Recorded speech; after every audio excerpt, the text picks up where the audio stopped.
마음에도 운동이 필요하다. 차를 마시다 친구에게 불쑥 아무래도 마음 운동을 해야겠어 라고 말했다. 마음 잡고 운동을 하겠다는 말이지? 라는 질문이 되돌아왔다. 말이 잘못 나간 것이다. 그걸 제대로 알아들은 친구가 신통해서 자꾸 웃음이 나왔다. 요즘 들어 체력이 떨어졌다는 사실을 글 쓸 때 절감했다. 오랫동안 한자리에 앉아있기가 쉽지 않았다. 덩달아 집중력도 떨어졌다. 문장을 제대로 구사하지 못하는 순간이 늘었다. 동사가 실종되고 조사가 자리를 잘못 잡았다. 며칠 좀 쉬면 나아질까 싶었지만 휴식만으로는 체력이 회복되지 않았다. 마음을 잡아야 한다. 운동을 해야 한다. 돌아오는 길에는 버스로 5정거장 정도 되는 거리를 걸었다. 내친 김에 걸어보자는 심산이었다. 횡단보도를 건널 때, 징검돌에 발을 디딜 때, 계단을 하나하나 밟고 오를 때 아까 잘못 나간 말이 떠올랐다. 집 앞에 다다랐을 때 소리내어 말해보았다. 마음 운동.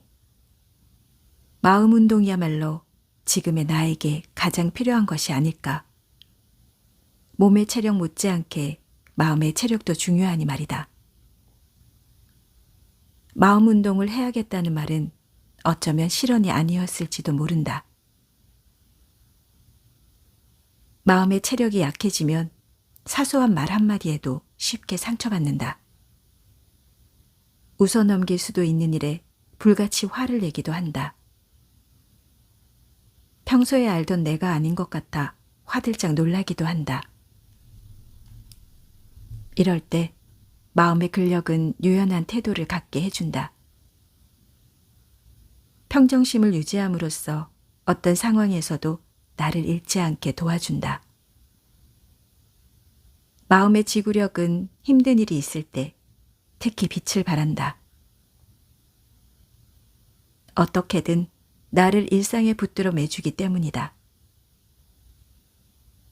앞이 보이지 않는 상황에서 한 발 또 한 발 내딛게 해주는 것도 마음의 지구력이다. 하루를 살아내는 힘이 모이고 쌓이면 삶은 더 이상 사라지는 것이 아니게 된다. 올해 내가 가장 길게 품었던 마음은 상실감이었다. 상실감의 끝에는 늘 무기력이 기다리고 있었다. 무기력해질 때마다 이불을 뒤집어 쓰고 책을 읽었다. 내가 모르는 곳으로, 나를 모르는 곳으로 가고 싶었다. 슬픈 이야기는 나를 더 슬픈 상태로 몰아넣는 대신 슬픔이라는 감정으로 연대하게 해주었다. 이야기 속에서 묘사되는 다양한 슬픔의 양상은 공감을 불러일으켰다.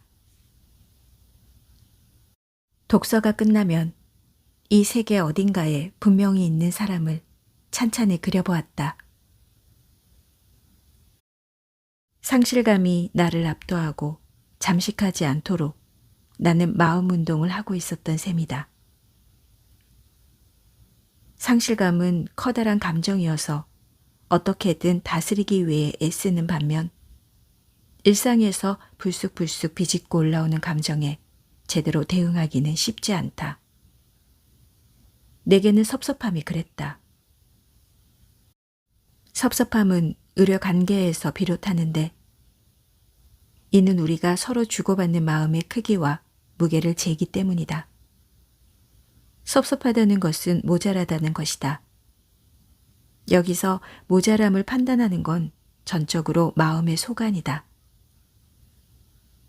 따뜻한 말 한마디가 얼어붙은 마음에 금이 가게 할 수도 있지만 결정을 더욱 견고하게 만들 수도 있다. 모자람이 채워지지 않으면 섭섭함은 분함이나 노여움에 가닿기도 한다. 얼어붙은 마음이 끓어오르는 것이다. 섭섭한 마음을 보살피는 일이 중요하다. 제어하지 않으면 부정적인 마음은 뭉게뭉게 치밀어 나를 억누르기 때문이다. 보이지도 않고 무게도 없는 어떤 것이 나를 뭉갤 수도 있다. 마음은 재화가 아니다. 매번 내가 유리한 방향으로 교환하는 게 불가능하다. 그때 내가 건넸던 마음을 그대로 남겨두는 자세가 필요하다. 손상되지 않은 의도는 그 자체로 충분하다. 상대에게 섭섭함을 토로하는 것도 섭섭함을 메우기 위해 무엇을 해야 할지 몰두라는 것도 중요하지만 더 중요한 것은 섭섭함을 받아들이는 순수함이다. 언제 어디서든 섭섭함이 발생할 수 있다는 사실 말이다. 마음 운동의 마지막 단계에는 단단한 자아가 있을 것이다. 한 해가 저물고 있다. 저문다는 것은 해가 져서 어두워짐을 뜻한다. 어두워졌을 때 비로소 우리는 불과 빛, 그리고 불빛의 귀함을 깨닫는다. 상실감에 휩싸였을 때 있었던 것이 얼마나 커다란 의미였는지 알아차리는 것처럼 말이다. 마음이 아플 때 마음이 소중하다는 것을 안다. 마음이 경직되었을 때 마음의 운동이 필요하다는 것을 깨닫는다. 다가오는 새해에는 아무래도 마음 운동을 해야겠다.